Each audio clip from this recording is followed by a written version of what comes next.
You ask Tiger to solve. This deals with linear equations with one unknown. The final result is p equals 6/5. Let's solve it step by step. Simplify the expression. Expand the parentheses. Multiply the coefficients. Simplify the arithmetic. Group like terms.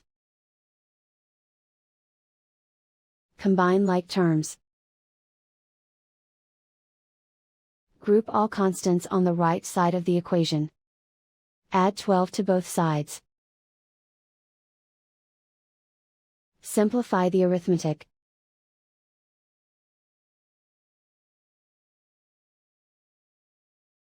Isolate the p. Divide both sides by 10. Simplify the fraction. Find the greatest common factor of the numerator and denominator. Factor out and cancel the greatest common factor. And so the final result is p equals 6/5.